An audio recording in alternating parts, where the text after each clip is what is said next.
Hey, welcome to Real Estate Resource. Thanks for stopping by.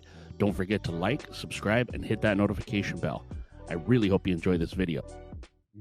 So here we go. Last week, we finished off looking at the last thing we talked about last week was the evidence for the representative authority, right? So when we have a transaction that is a representative capacity signature, right?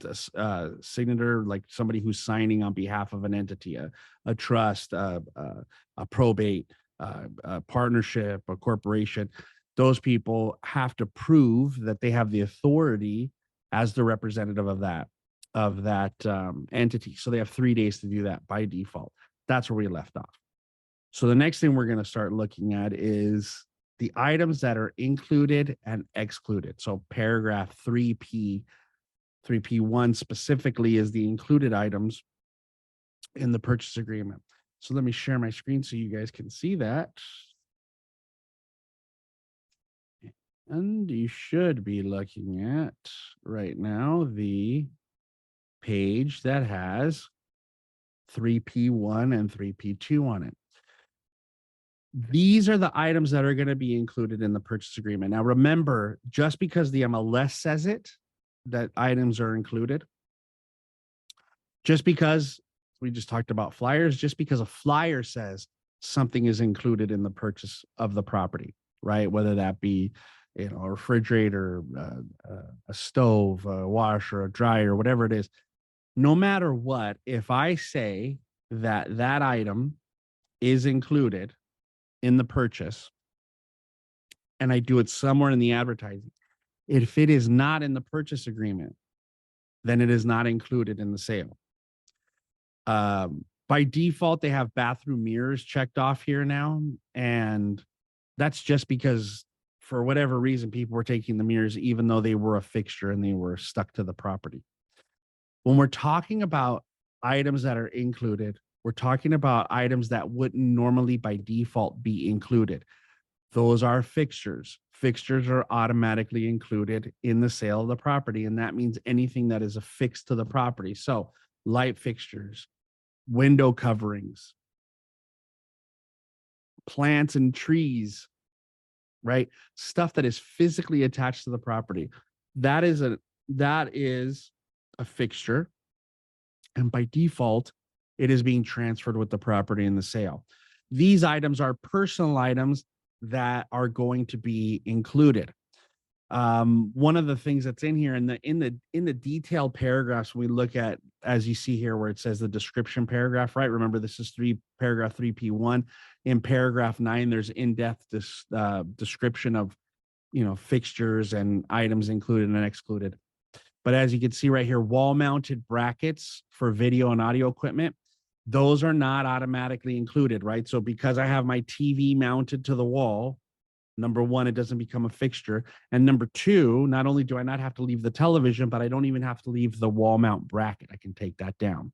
Those are not included by default in the sale of a property. And that's the same thing for if I have speakers mounted in the corners for for surround sound, right? Those kind of things. Those aren't to be left behind. They're not required unless they're like cut into the ceiling, like this, like the speakers that we have here in the office, those kind of flush mount speakers that are recessed into the ceiling. That's a whole different thing. Those are required to stay. A couple questions. How about the ringer? I'm assuming that he means the Ring doorbell. If that is affixed to the property, it's screwed in, it's affixed, it's technically supposed to stay, I would still reference that it's not remaining with the property, just to be safe. And that would be in paragraph 3P2. What about a tough shed storage unit? Yes, any kind of a shed, a gazebo, any kind of structure on the property is meant to stay with the property. So again, if I had a shed for some reason, like in the back, in my backyard, that I was wanting to keep for whatever reason to dismantle and take away with me, then I'd have to specifically reference in paragraph 3P2 excluded items, and I'd have to check off shed and make the shed an excluded item. Same thing I would do for that Ring doorbell. Because right here it shows wall mounted brackets for video or audio equipment, you could consider a Ring doorbell as video or audio equipment. And so maybe it would fall under that same thing. But for me, I'd rather be safe than sorry, and I would throw it in those excluded items. Okay. Oh, video doorbells are right here. So it's an excluded item. I missed that. I didn't even see it. So that is an excluded item. It will only be included if it was checked on the box. So if I'm writing an offer as a buyer's unit, as a buyer's agent, and I see in the MLS that it says that the stove, the refrigerator, the washer, the dryers are included in the sale, and I want those things to be included, then I check the boxes. Okay. And I check the boxes of the things that are to be included when I write the offer. Now, if a buyer doesn't want those things and they intentionally leave it blank, right, because they don't want them, there's a reason that the seller had included those things into the sale. And most of the time it's because they don't want to have to deal with moving or storing or whatever it is they have to do with those washer, dryers, and refrigerators. So they figure the easiest way is include it with the sale, and that's it. If I'm a seller listing agent and I get an offer that had these items are to be included in my MLS, or I've told people they're included, and they didn't include them in paragraph 3P1, I'm going to counter and include all of those things: stove, refrigerator, washer and dryer, to be sold with the property or included, right, in the sale of the property, because my sellers had a reason for it. Now, if they don't want to leave it because somebody didn't check this off, okay, again, what we have to do is we have to address it, because sometimes that's a mistake. So if I had in my transaction that these things were going to be incorporated, and then somebody doesn't check it off, and my seller says, well, okay, well, I'm okay with that, I'm going to take it anyway, and they take it after the fact, and then the buyer comes back and says, hey, our agent told us those things were going to be included, I'm going to have an issue, right? Because, well, my argument's going to be it wasn't included in the purchase agreement. Their argument's going to be that we had advertised that it was going to remain. Legally, am I required to leave it if they didn't put in the purchase agreement? No. But what will happen is if they come after me and say, hey, Mr. or Mrs. Seller, we wanted that item, and we say, well, but they didn't put it in the purchase agreement, and we end up in front of, let's say, small claims for a refrigerator, and they show a copy of the MLS or a copy of a flyer that advertised it, the judgment will probably lean towards the buyer in that case. So we always want to clarify. Our job as the listing agent is to make sure everything is clear. So if I've said something's going to be included and they didn't put it in the purchase agreement, then I'm going to counter that it's included, because I want to stay with that same narrative, that same line of how we're selling the property. If they then counter back and say they don't want it, then that's okay. I can go back to the seller and say, okay, well, they don't want it. Are you guys okay with accepting it that way? That's fine. At least now we have in writing, hey, they don't want it, we wanted to leave it, now it's not going to stay, we're fine with that. Okay. We have to make sure that we're clear on that. Any questions on the items included? Anthony, I saw you unmuted. Did you have a question? All right. No, I'm guessing that was a mistake. So again, you also need to have, no, the ring, sorry. So someone wrote in there, the ring stays. No, the ring doesn't stay. It says here that obviously they're not including that as a fixture. So it would only remain in the property if someone had checked off video doorbells in paragraph 3P1. Okay. I lost my train of thought where I was headed with that now, because I looked at that and answered that question. So I got myself off track. When it comes to items being included or excluded from the sale, right? Excluded items would that's why there's no list, because who knows what it could be. But, your seller could be saying, hey, there's this, light fixture, these plants, this tree, whatever it is that I don't want to leave behind. Okay. And so you could exclude those from the sale. The problem with excluding something like that becomes a fixture is that it could be a draw for somebody as the reason why they're rating the offer on the property. And even if I put in the MLS that it's excluded, it could cause, it could cause some issues, right? So my suggestion is always, if I have a fixture item that I am intent on not leaving, if I have the ability to do it, I would remove that item and replace it with something else, right? So someone wrote ceiling fans in chat. Yes, a ceiling fan, very expensive ceiling fans exist. If I had an expensive ceiling fan that I did not want to leave with the property for whatever the reason is, if I'm a seller, I would remove that ceiling fan and put a less expensive ceiling fan in that room before we started the marketing process, right? Before we started showing the home. Then I don't have to worry about the excluded or included. I don't have to worry about that. My suggestion is, if you are selling a property, try not to exclude things that are going to be considered fixtures. But as a listing agent, I still have to have that conversation with my sellers. Hey, I noticed, right? You've got this beautiful rose garden in the backyard. And, people who grow roses and they have these hybrid roses and they cultivate roses and they do all that stuff. If that is the case, if you notice that when you see the house, ask, hey, you're not planning on taking those roses when you leave, correct? Because that has happened many times in the past where a seller moves out and they dig up the roses after the sale of the property and it was never addressed. So if that's the case, then you say, okay, if that's the case, then you want to take these roses. For us to be totally safe, you can dig them up now and pop them, and then they become personal items and you don't have to worry about them being left behind. Otherwise, if you're not going to do that, then we have to address in every one of our offers that the roses are not staying with the property. Okay. So just ask questions. You see something that is a fixture and you have a concern that a seller might not want to leave it behind, have a conversation about it. So then I got a question here. We've discussed the solar panels in previous trainings. However, can you explain where we check off? You don't check off. Solar panels are by default a fixture. So there's nothing to check off about them remaining. There is a paragraph in the contract talking about the contingency of a buyer to absorb or to any lien or to take over any payments, leases that may exist. So there isn't anything that you have to check. It just is already by default in the contract. Okay.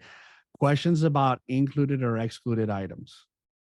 So just so you guys know, in paragraph 9, it has a little bit of some description of the things that are included normally. And one of the things that I always like to remind everybody that's included, that it has the most questions on whether it is included in the sale by default or not, is window coverings, curtains, blinds, shutters, what any of those things, they're by default, they're included in the sale. Okay. So if for whatever reason you want to take those out, you got to include it. You got to put it into the additional items included or excluded. I mean, the excluded items in P2. We're taking the curtains, we're taking the wall hangings, whatever, the wall coverings, whatever there, you got to put it in P2. All right. So any questions on that before we move on? No. All right. Okay, moving on. Allocate. Yes. Hey, this is Danny. Hey, Hey, Danny. so something that happened to me is chandeliers. Be very clear when you're selling a property and you list a property that the chandeliers are part of the contract that you stipulate there. They either do stay or not stay, because what happened to me one time is the sellers specifically told me, and I forgot to put them on the contract. The buyers saw the chandeliers throughout the whole purchase, so they thought they were going to stay with the property. So at the close of the transaction, guess who had to cough up and go look for chandeliers everywhere? Exactly. Lesson learned for me. Yeah. No, and that's what we just talked about, is ask the question of the seller. Are those staying? Yes or no? If they say no, then great. Then I can address that in any of my counters. I can address it in the marketing for the property. It's fine. Now, if I take the chandeliers, I can't just leave a hole in the ceiling with the wires hanging out. I got to repair it or replace it. And that's the kind of thing that we have to tell people is like, look, you can't just leave it with nothing. If you want to take it, then what we're going to do is to say, hey, that chandelier is not going to, but the seller will replace it with a light fixture of X amount of value, or here is the choices of light fixtures for replacements, or just replace it prior to, right? I mean, I know it's expensive, but if you're going to go through the problems of taking down a chandelier, then you have the money, obviously the disposable income, to replace it with some other light fixture. You can't just leave a hole with wires hanging out. Okay. That's not acceptable either. Even if everybody's agreed that they're not going to stay, it still has to be, taken care of. It can't just be a gaping hole with wires. All right. So Exactly. let's look at allocation of costs. Okay. This is where we're going to determine who's paying for what. That's how it's going to work. This is who's paying for what. Now, a lot of these things, the norm is that the seller is responsible for them to pay, right? That's the norm in the industry. The industry standard is the seller pays for that. And the majority of the time that is not in question. Okay. The first one that we're going to look at, paragraph 3Q1, the natural hazard zone disclosure report. That's a seller disclosure. That natural hazard zone disclosure report, it's not like it's just, hey, we've decided to buy it. No, what that report does is it replaces a mandated disclosure, and it takes the responsibility off the seller of making a disclosure and puts it onto a third party that's licensed and bonded and provides that information. So a mandated disclosure for the seller to provide is either an NHD statement or the NHD report. The NHD report can replace the NHD statement. And the NHD statement is the seller stating, are you aware of any of the following? Just like any other disclosure, like a TDS or an SPQ. And no seller is aware of this without running the report from a natural hazard zone disclosure company. And so that's why there's an allowance for this report to replace that statement from the seller. So this is common that a seller pays for this. No listing agent usually cries about it or complains. Very rarely is there ever a case where a seller doesn't want to pay for it. But if your seller doesn't want to pay for it, we are not going to have the buyer pay for it. I'm going to pay for it. I'm the listing agent. I'm paying for it because there are some disclosures in there that you are also responsible for. So in order for you to be protected, you're going to pay for it. Now, Maria just put in the text that some agents want to waive it. And I don't know who those crazy jerk offs are that want to waive a natural hazard zone disclosure report, but no, it is a mandated disclosure. Now, if they don't want to pay for the report, but they're willing to fill out a natural hazard statement and take the responsibility themselves as seller, then they've fulfilled the requirement. But if you're a listing agent and you're on this video or have watched this video or work in this office, and I find out who you are, that you are trying to waive NHD reports, I might throw you out the window by the scruff of your neck.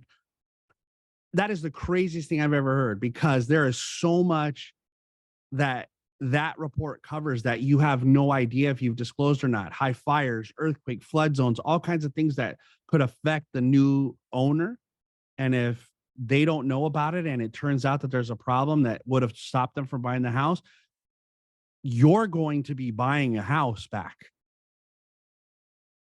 because it was your idea to waive it. Okay. So if you're waiving it and you're hearing this, please stop. Don't ever do it again, because it's the craziest thing. And it's probably the most expensive and easiest way for you to lose your license is by not asking your sellers or requiring your sellers to provide this report to the buyers.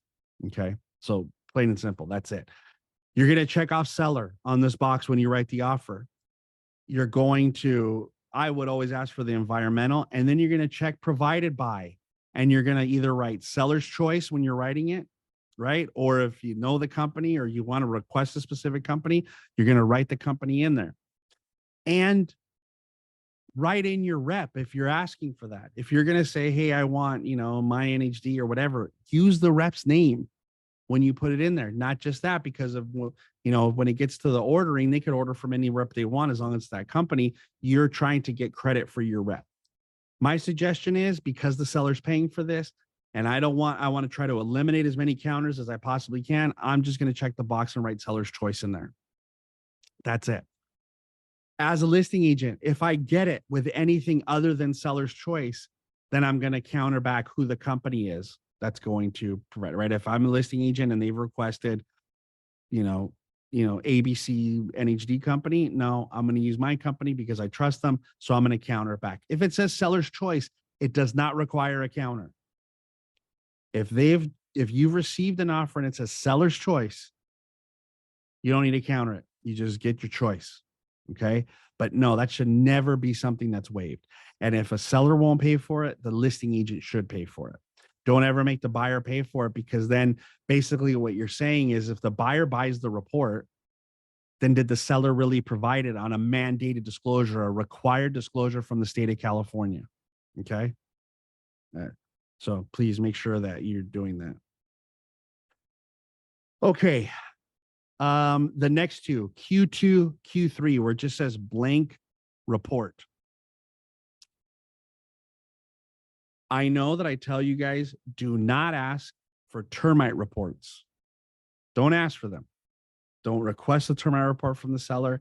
If you want to do your own termite report, you have the ability to do that during your investigations period. There's even a section on the request for repairs to ask for the termite repairs, section 1 and section 2. The only time that I want you guys to ask for it is if you have a VA loan, because the VA requires the termite. So you want to know from the beginning, hey, look, we need to take care of the termite. So this is where you would ask for the termite report, not repairs, just report. So in 3Q2, I would write in there, seller agrees, or, wood destroying pest inspection report. And then I would check the seller's box off. That's it. Just the report, not the work, not the clearance, nothing else. This is just a report. As you can see, it clearly says report here. But I always see termite report and clearance report in offers. Doesn't make sense. Think of it like I'm filling in a blank. So wood destroying pest inspection report by the seller. That's it. I don't know what other report you'd want the seller to pay for. Maybe a soil stability report. I don't know. A survey of the lot lines you want the seller to pay for. I don't know. But this is for reports and reports only. It is not for city pre-sale inspections. It is not for city pre-sale inspections. It is not for a buyer's professional home inspection. You know how many times I see City of Compton pre-sale report, buyer's professional home inspection? No, it's not there. The buyer has the right, based on what the contract already says, for them to do a professional home inspection. You don't put that in and check off buyer. You don't do that. The pre-sale inspection report is handled in a different section, which is actually just 2 paragraphs away. So you don't put that there. This is for any other report that's not mentioned in this contract that you would ask the seller to pay for. Okay. So if you're going to do it, and the only time you should have to do it is if it's a VA. If you have any other kind of financing, you're writing any other kind of offer, leave the damn termite report out of the purchase agreement, because you're now just increased the odds that the seller is going to, that the lender is going to make this a requirement that you get the clearance and the work done. And if the seller doesn't want to pay for it, the buyer will have to. Okay. Jesus, go ahead. You have your hand up. Yes, just to confirm, so for the inspection report, we don't put anything there. For the normal pre-sale mandatory inspection? No, regular home inspection. No. Unless your buyer is asking the seller to pay for the home inspection report, then no, there's no need to put it in there. Thank you. Okay. So no pre-sale, no home inspections, nothing goes in there. Okay. Now, if I'm writing a regular offer, FHA, conventional financing, whatever, I'm not asking for a termite report. I'll do my own termite report. If I'm a seller and I have a termite report in there, I have a termite report already, and they ask me for one, I'm still going to counter it out. I will give them the report because I'm required to, because I have it, but I'm going to take it out of the contract because I don't want this to become a lender required item. I don't want this to be a pre-doc item, a pre-funding item that we have to do termite work. I'm just disclosing to the buyers what the condition of the property is. That's it. Okay. So leave it out. Next, Q4, smoke alarms, carbon monoxide detectors, water heater bracing. Who's going to be responsible for paying that? The norm is it's the seller that does that. Now, the contract now has that caveat on it that says seller's going to do it in the first 7 days if it's not done. So I'm still going to check off seller, right? That's it. That's the norm. It's the seller. The next one, government required point of sale inspections and reports. That's the pre-sale inspections. City of Compton, City of Linwood, Maywood, Huntington Park, Southgate, whatever other city has a pre-sale inspection report, that's what that is. And I'm going to check the seller off because the seller has to order it. There is no city in any of the cities that do these reports that allow the buyer to be the one to order it. Most of them, 99%, it's the seller has to order it. And the other 1%, it's the listing agent that's required to order it. The seller can't even order it. Okay. But the seller's going to pay for that report because that report is being delivered from the seller to the buyer saying, here is the condition of the property based on what the city requires in the city that we're selling the house. Now, the next one, though, the required point of sale corrective and remedial actions. That's the repairs that have to be done based on the report that we just referenced in 3Q5.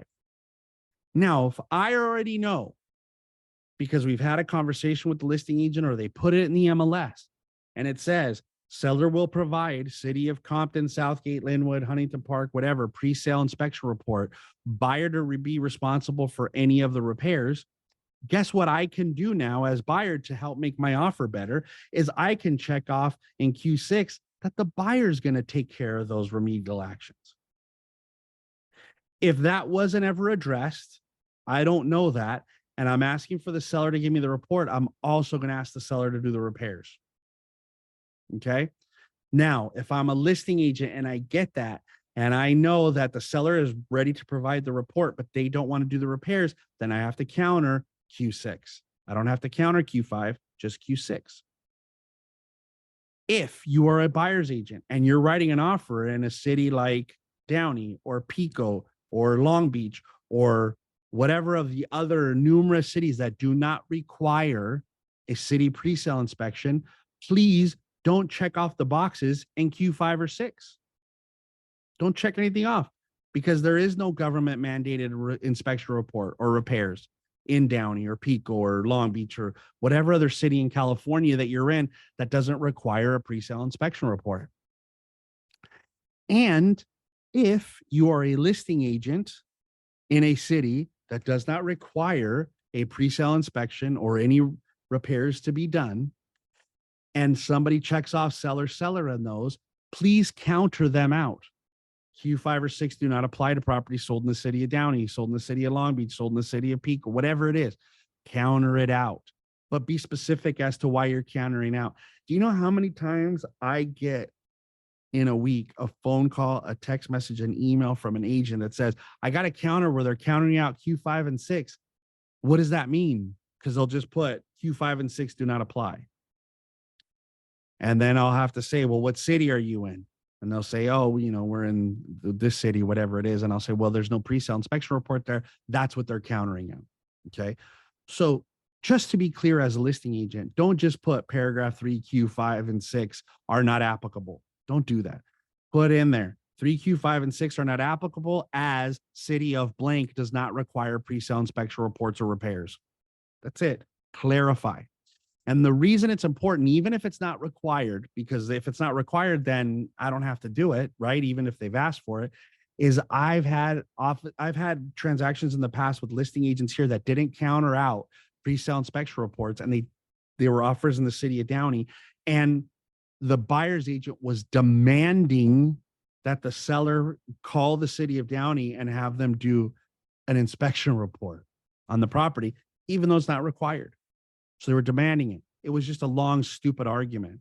But in order for us to avoid long, stupid arguments, counter it out if it doesn't apply. And if you're writing an offer and you know that that city doesn't require it, don't put it in. And yes, Danny, the City of LA 9A report and the certificate of compliance is part of that. Okay. So remember, clarify. Again, if I'm a listing agent, I should be directing all of my sellers that you're going to order this report and provide it. We'll make a decision based on the report whether you want to take advantage, you want to be responsible for it or you don't. And we have the right to ask the buyer to be responsible. But please don't ever try to waive this, run from it, hide from it. Don't order it till the last minute. Just do your job. take the actions that's required, do the things that you're required to do. And if you're a buyer's agent and you already know that the seller's not going to do the work, even though they're going to give you the report, then by all means, please check off that the buyer is going to be responsible for those repairs. Okay. Questions about pre-sale. Go ahead, Jesus. I saw your hands up. Yes, just for the newer agents, how long does it take the 9A report to get That's completed or that's a good returned? question. I don't know off the top of my Maria? head how long it. Maria's on the line. Yeah, I don't. That's a good question off the top of my head. I don't know. But I know Just I think because you can order it online. I don't think it's that long of a turnaround on the 9A like the city pre-sale inspections. I think it's about 2 to 3 weeks, I believe. And you want to get it when you get the listing because it's going to take a while for you to get it back. Yeah, I don't know, but I'll find out and we'll talk about it next week if I don't find out today before we're done. Okay. So that's that with the inspections. If you order it online, it takes 7 to 10 days. If the mail, 3 weeks. There you go. There's the answer. Maria was right there on it. 7 to 10 days if you order it online, 3 weeks if you do it by the mail. So guess what you guys should be doing? Ordering it online and order it as soon as possible. This is right. Any reports, inspections, anything that I can do immediately as a listing agent, as a seller, the better. The more that I have in hand as a seller, what I can provide to the buyer as far as disclosures and requirements go, the quicker my transaction works. So if you're going to do termite for whatever reason, order the termite immediately. As soon as you take a listing, get a copy of the prelim. And if you don't know about liens, get a copy of an SI and have your seller fill it out immediately and send it to your title rep. Or do your disclosures ASAP. If you're in a city that requires pre-sales, order the pre-sale inspection the minute you take the listing. Order the 9A, order the certificate of compliance, get all that stuff done at the beginning. The more you have before you start marketing the property and you get into transaction, the quicker and easier the transaction is going to go. But we see every day multiple transactions that are delayed because someone didn't order the pre-sale report. Someone didn't order the 9A. Someone didn't do the certificate of compliance. It happens all the time. You guys ultimately end up delaying your own transactions because you wait till the last minute to do these things. So the sooner you can do it, the better, right? Jesus is right. Order the pre-sale and order all that stuff the minute you get the listing. All right. So we talked about the pre-sale requirements. That's that. Now we get to the escrow fee. The norm for escrow fees is, oh, look at that. And Maria, in the chat link, she put the link for the website to see if you can, to check if a property requires a 9A report. Okay. Let's see. Okay. Escrow fees. The norm for escrow fees is each to pay their own fees. So you would check that box. I've seen all kinds of boxes with check both. And no, each to pay their own. It's written right there for you. Each to pay their own fees. Done. If I'm writing the offer and I don't know the seller's escrow company, then guess what I'm going to write here? Seller's choice under the escrow holder. This is seller's choice. If I know the escrow company, I can put the escrow company in there. If I want to ask for my escrow company, I can write my escrow company's name in there. There's no need to put which escrow officer because that doesn't matter. But the escrow company's name could go in there. So listing agent, if you get an offer that has anything other than each their own, right, and seller's choice here, then you have to counter. If they have each their own, each to pay their own fees, and they put seller's choice here, you don't have to counter the escrow. Okay. Now, some of the things that we've talked about in the past when we were struggling to get offers accepted and, the buyers couldn't go over asking price because that was what was happening, right? It was 20, 30, 50, 60,000, $100,000 over asking price, no appraisal contingencies, things like that. And buyers were cash poor. They couldn't keep going up over the asking price and keep increasing the amount they were going to offer. Some of the things they would do is to offset the cost of the seller is maybe a buyer would pay their own escrow fee. So it's a tactic. If you are trying to get the seller to accept your offer and it's a very competitive situation and you don't have more money to go up, but you have enough money maybe, or you don't qualify for a higher loan amount, but you have some money that you could pay for things, you could check off in Q7 buyer to pay. And that means the buyer would pay both escrow fees, their own and the seller's. Someone put here, we received an offer that had Q7 both checked off, but no explanation along and each to pay their own fees left blank. What does that mean? It means they made a mistake and it needed to be countered, and it should have been countered back to each their own fees, because both without anything in that space next to it doesn't give enough information to the escrow holder on how to charge. If they wrote both 50-50, then the escrow would just take the total amount of the escrow, split it in half, and that's how they would charge it. So as listing agent, when anything is checked other than each their own or buyer in this case, because if you want the buyer to do it, my suggestion is the majority of the time when you see buyer on there, they've made a mistake. But maybe pick up the phone, maybe send a message. I would always counter to each pay their own fees. I want to take on my own fees because you never know. You know, as listing agents, we get discounts, we get all kinds of things that our seller pays. We don't want to give that same discount to the buyer. If they have seller checked off, because I know in the past that some agents have said, well, the seller's crediting all my closing costs, so I'm going to put that the seller's paying for that. That's not what that means. If I check off seller, it means seller's paying 100% of the escrow, and they're going to also give me a credit for all of my closing costs. So it doesn't work that way. It's always each their own. So Matthew, in that case, they just made a mistake. And what you should do is counter that and make it each their own. Okay. Escrow holder, again, I only need to counter that if they have something written other than seller's choice when I'm the listing agent. Any other questions on escrow fees? Okay.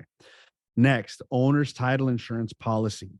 Again, the norm, seller always pays for that. And the reason the seller is paying for that is because it's the seller making sure that the title is clear to pass on to the new owner, to the buyer, right? It's the insurance that covers to make sure that all those liens get taken care of, because it's not fair that the buyer would inherit liens if the title company or the seller made a mistake. And that's what title insurance does.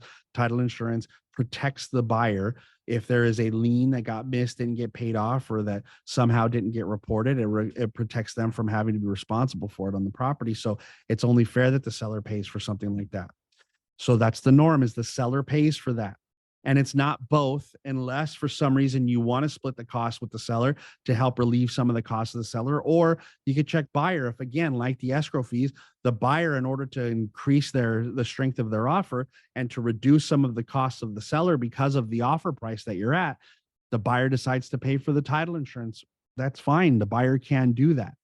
Just has to be clear on what's happening. Now, if the buyer's paying for it, then the buyer should be able to choose their title company. It shouldn't be an issue.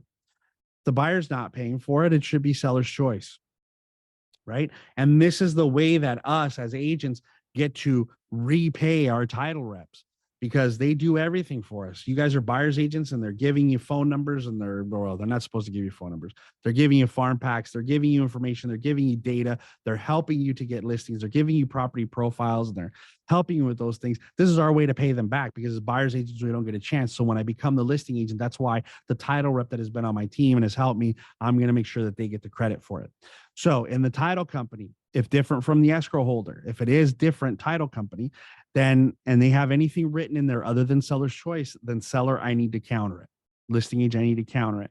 And when I do counter it, I counter it with the rep's name to make sure that that rep is the one that's getting the response, that is getting the credit for that title order. Okay. So the owner's title insurance policy is just that. It's to protect the buyer from the owner's liens and encumbrances on the property that may have gotten missed or unreported and get transferred with the property. Go ahead, Jesus. Kyle, at least 4 to 5 times I have encountered a situation where the seller says, I researched and it says the state of California does not mandate, does not require, or even says there in the contract that the title insurance is not needed. What do you say about that? No, that's not what the contract says. It doesn't say that. The contract says that if you're going to do the title insurance, right, if you're going to provide it, it has a certain title policy, it has to be provided. Nowhere does it say the seller has to pay for it. It just says a certain title policy has to be provided. If the seller doesn't want to pay for it, then it still has to be done. The title insurance, it has to be done. There is no transfer that can happen. No lender will accept. Now, if it's a cash offer and you find a buyer that's stupid enough to not have title insurance done, right, where the title checks the prelim, goes against the general index, makes sure there's no liens or anything, and they want to do it without that, then fine. But Otherwise, if the seller doesn't want to pay for it, someone has to pay for it.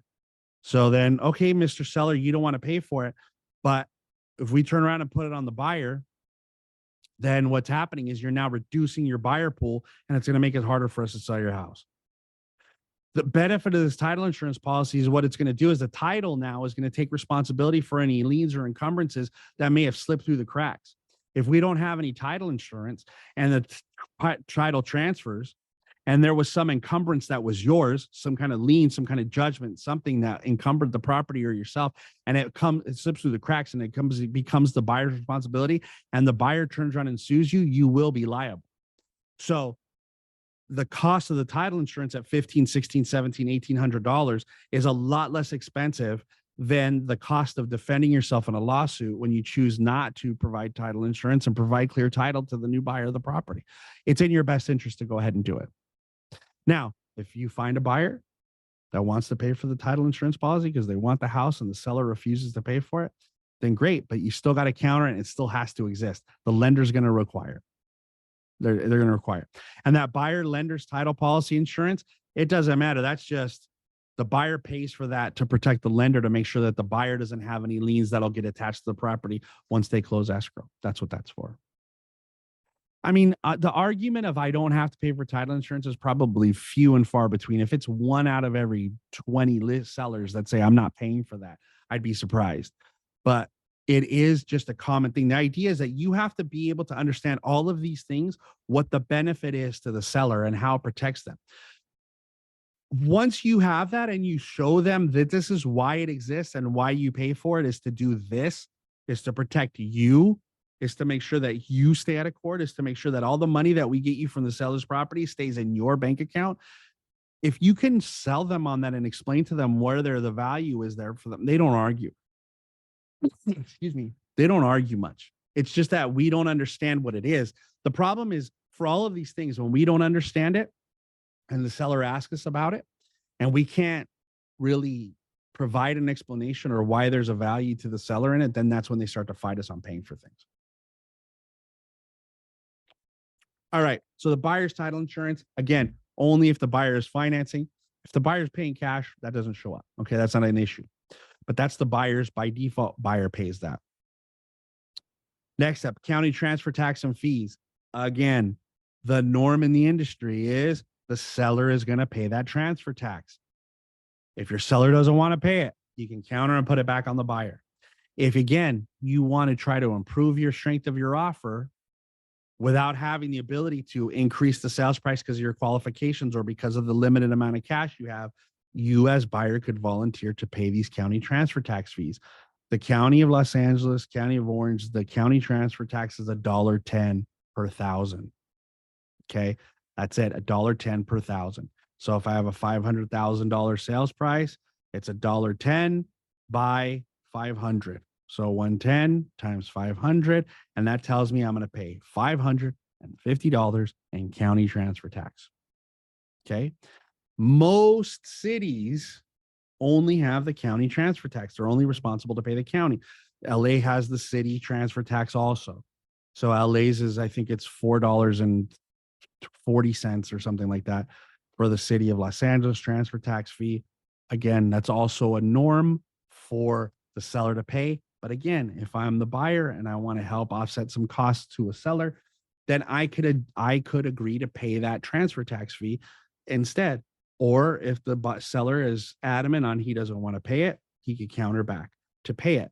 But for what happens for most of us is that when we take the listing, we do a net sheet anyway, and that county and city transfer tax are included in that net sheet. So the seller's usually not fighting because they're looking at what they're netting. And as long as I've done, it's yes, for county, Andy, it's $1.10 per thousand. Okay. So most sellers are accepting of it because we've already put it in the net sheet. It's the norm in the industry. But again, if they don't want to, it's obviously it's a counterable item. The buyer can take responsibility and pay for that. Okay. HOA fee for preparing the disclosures. That's the seller's cost. It's by default that the seller is going to pay for that. The HOA cert fee by default is the buyer is going to pay for that. Okay. The HOA transfer fees are negotiable. Okay. But if you look over here to the side, it says, unless otherwise agreed or writing, seller shall pay for a separate HOA move out fee and buyer shall pay for a separate move in fee. Applies if separately billed or itemized with cost in transfer fee. So if they have a separate cost for moving out and a separate cost for moving in, those things can be separated out no matter who's paying for this transfer fee. So let's, for example, say that we as sellers made it, and the norm is the seller pays this. We countered and made it the buyer's responsibility. But in that transfer fee, there was an itemized item that said seller move out fee. The seller would be responsible to pay that outside of that total fee. Okay. Again, this is a norm that the seller pays for this. If you guys want to split it, you could put both and split 50-50. If you want to take it on as buyers, you could take it on as buyer and say, hey, we're going to pay whatever that HOA transfer fee is. Okay. Now, if there is no HOA, don't worry about Q14. Q12 and 13 are going to be there because they're defaults. But if you don't have an HOA, a homeowners association, don't check off anything in Q14. I know as we're newer buyers agents and stuff, we get check happy and we want to make sure we're checking all the boxes. We don't want to miss anything. It's not necessary. If it doesn't apply, don't check it. If it's not a condo or townhouse or a PUD, do not check that box. Leave it blank. There's no need for it. And if you're a listing agent, even if there is no need for that HOA fee, just to have a clean offer, if you get an offer on a property that does not have an HOA, a homeowners association that governs it, counter back that it's not applicable. Okay. Questions about the HOA stuff. Now, remember, the HOA documents, all that stuff is supposed to be provided in the first 7 days. Escrow is usually the one that orders all the, the docs and stuff because they need to pay for it. So they don't do it until the buyer puts the money in. So keep in mind that some of these things may take a while, like as far as the documentation goes, those disclosures will take a while, but these transfer fees are going to get paid as part of the closing costs for each party. Private transfer fees. Private transfer fees, we don't get to see it a lot in our markets. Private transfer fees are usually only on new construction resales, right? So if I were to say buy a Pulte or a KB or any of those other community builders, right, that build new construction communities and places, sometimes those developers put in a private transfer fee, which is I buy it new, and when I resell it to somebody else, a fee gets charged for that sale that gets paid back to the developer. For the majority of the stuff that we do, our marketplace where we have these the homes that we're reselling that were built in the 20s, 30s, 40s, 50s, 60s, some in the 70s, there generally aren't any private transfer fees. So you can see here by default, that's normally a seller's payment to be paid. If we know that one exists or whatever the case is, you could check off buyer or both. I would just leave it alone because the majority of the properties that we deal with don't have that as an issue. And a seller will probably know if they have it. And if you're in one of those, reselling one of those developments that were made by one of those developers, then there's a good chance that that's going to exist. All right. And finally, today, we're going to stop here today. Q16 and 17, those are fees or costs. So if you remember earlier where we were talking about termite back here in Q2, where we would say, if you want to add for a termite report, this is where you ask for it. That's the report. This is where you would ask for the completion or the costs to do that. Okay. So if I wanted the seller, I asked for the report because it's a VA loan. I also want them to do the repairs. I would put in there termite report, wood destroying pest report, clearance, fees or costs, seller. Okay. If I want them to pay for it, that's where that goes in. Now, if I have a transaction coordinator that I'm having the buyer or the seller pay for, then or have the buyer pay for, then I would put here transaction coordinator commission, $275, buyer to pay for. Okay. Because I'm asking them to pay fees or costs. So reports go in one place, repairs go in another. Let's see. Sometimes I read on the MLS there are assessment fees that applies. What is that? That's usually they're probably just disclosing that it's, you know, either a Melrose or some special assessment in their taxes. It doesn't get addressed here because it's part of taxes. It's not a cost that gets paid. If there's an assessment, there's not a cost that gets paid. If there is some special fee that has to be paid as part of closing escrow, it would go here, Q16 or 17, and who was going to pay for it. Okay. Yeah, Jesus, go ahead. I have noticed that more savvier agents, they actually put special assessments and they attach it on the MLS. That's pretty smart. Any Melrose, any other anything that extra you guys taxes. have, you should be putting in the MLS. Like any of those things that you have that are stuff that you look, anything that's going to change the marketability of my property, the desirability of my property. And I'd rather people know ahead of time than once we accept an offer and go through all that nonsense of countering, accepting, and getting checks in and then having to cancel. Yes, absolutely. If you have it and you could put it in the supplements of the MLS, please do. Can the TC fee be to buyer be disclosed in the additional terms section? No, it cannot. That's not where it goes. It goes in Q16 or 17. And if you have two things in there that take up the space to stop you from being able to put it there, I'd have to know what those two things are in order to tell you yes or no. It can go into other terms. Go ahead. Is that Virginia? Do you unmute it? Yeah. Okay. I was just going to say that you mentioned to indicate the, you know, if the interest or the, how would you say, tax rate was a little bit higher, to always do, you know, where you put in their buyer to do their due diligence, because that way they're not relying on your information, even though we have, you know, usually information directly from the seller. What are you talking about for the property taxes? Yes, correct. Yeah, I mean, I So don't know you- that. I don't know that you have to. I don't know that for property taxes. I don't know that you're not responsible to disclose to them anything other than the Melrose, right? Like special assessments and Melrose, those get. Right. But if the tax rate like Compton is higher than the tax rate is in Long Beach, then Right. that's not your fault. That's just what exists. Like it's not a higher tax rate because of something. If it was a higher tax rate because the seller had done something, right? Then that's different. like the hero. Yeah, like a hero program. That's different. That's something that has to be disclosed. Like, you know, Southgate, the taxes are a little bit higher because the water and trash are included in the property tax bill. But that's just the norm. That's not something that I'm required to disclose to them. But I kind of caught on to what you were saying, that it's best to disclose in advance so you don't end up Oh, having to yeah, you're cancel talking about like later. special assessments and things like that you have Correct. to put in the supplements. Go for it. Like That's correct. you did with, you know, waiting for your offers for the pre-sale inspection because you knew it was going to be, you know, a big deal. You wanted to make Right. sure that anybody who was interested in the property knew what they were getting prior to getting the offer accepted, because you didn't want to have to deal with cancellations and accepting again and cancellation, accepting again and cancellation. You know, right?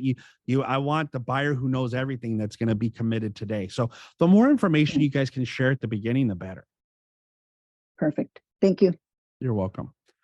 All right. So we'll stop there for today and then we'll continue on. Does anybody have any other questions before I say goodbye? Anybody? Nope. All right. Well, I appreciate you guys all being here. Thank you so much. So now go and enjoy lunch and the rest of your day and be productive. And I'll talk to you guys soon.